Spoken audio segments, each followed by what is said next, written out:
So guys, welcome back. ഇന്ന് നമുക്കൊരു movie review ആണ്. നമ്മുടെ പാരഞ്ജിത്തിൻ്റെ തങ്കലാൻ എന്ന് പറഞ്ഞ മൂവിയുടെ ഇന്നലെ ഞാൻ പോയി കണ്ടായിരുന്നു. പുള്ളിയുടെ ആക്ച്വലി പരിയേരും പെരുമാളാണ് ഞാൻ ആദ്യമായിട്ട് കാണുന്ന പടം. പരിയേരും പെരുമാൾ DALLP മേളിലൊരു കോഡ്. അത് ആ പടത്തിൽ തന്നെ ഒരു ഡിഫറെൻറ്റ് കൈൻഡ് ഓഫ് മേക്കിംഗ് ആയിരുന്നു. അപ്പോൾ അതുകൊണ്ട് മാത്രമാണ് ഞാൻ ഈ പടം കാണാനായിട്ട് പോയത്. അതായിരുന്നു എൻ്റെ ഈ പടം കാണണം എന്നുള്ള ഒരു എന്താ പറയുക, അത് നമ്മളൊരു പടം കാണാനായിട്ട് പോകുമ്പോഴത്തേക്കും നമുക്കൊരു ആഗ്രഹം ഉണ്ടാവില്ലേ, അതെന്തുകൊണ്ട് കാണണം, അങ്ങനെയുള്ളൊരു സംഭവം പുള്ളിയുടെ പേരായിരുന്നു. പിന്നെ ഒബ്വിയസ്ലി വിക്രത്തിൻ്റെ ആക്ടിങ് സൂപ്പറായിരുന്നു. അതേപോലെ പടത്തിൽ എടുത്തു പറയേണ്ട കുറച്ച് പേരുണ്ട്. ഒന്ന് പാർവതി, പിന്നെ മാളവിക മോഹൻ. ഇവരൊക്കെ നല്ല സൂപ്പറായിട്ട് അഭിനയിച്ചിരുന്നു. നല്ല കിടിലൻ ആക്ടിങ് ആയിരുന്നു ഇവരുടെ രണ്ടുപേരുടെ. പിന്നെ വിക്രത്തിൻ്റെ മോനായിട്ട് അഭിനയിച്ചൊരു പുള്ളിയുണ്ട്. പുള്ളിക്കാരൻ്റെ പേര് ഒരു സെക്കൻഡ് ഞാനതൊന്ന് നോക്കട്ടെ. തങ്കലാൻ മോനായിട്ട് അഭിനയിച്ച പുള്ളി കിടിലനായിരുന്നു. അവൻ്റെ പേര് മാത്രം ഇതിലെവിടെ ഇല്ല, പക്ഷെ അവൻ കിടിലനായിട്ട് അഭിനയിച്ചിട്ടുണ്ട്.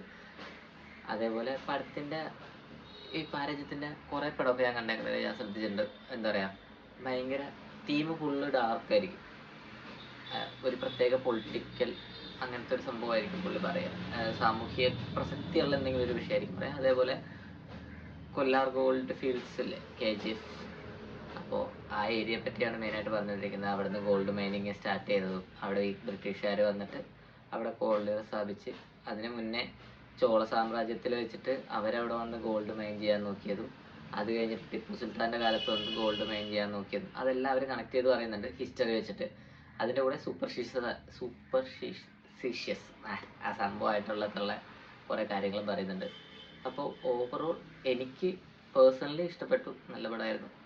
ആകെ എനിക്ക് തോന്നിയത് അതിലെ പാട്ടിൻ്റെ സീക്വൻസൊക്കെ എനിക്ക് തോന്നുന്നത് സെപ്പറേറ്റ് ഒരു ആൽബമായിട്ട് ഇറക്കിയാൽ മതിയായിരുന്നു തോന്നിയായിരുന്നു. കാരണം പടം മൊത്തത്തിൽ 156 മിനിറ്റ് ഉണ്ട്. ഓൾമോസ്റ്റ് ഒരു 2 മണിക്കൂറും 10-20 മിനിറ്റും ഉണ്ട്. അപ്പോൾ അത്രയും ലോങ് ഡ്യൂറേഷൻ വേണമായിരുന്നു എന്നൊരു ഡൗട്ടുണ്ട് എനിക്ക്. അല്ലാത്ത പക്ഷം പടം എനിക്ക് നന്നായിട്ട് വർക്കായിരുന്നു. എനിക്ക് ഭയങ്കര ഇഷ്ടമായി.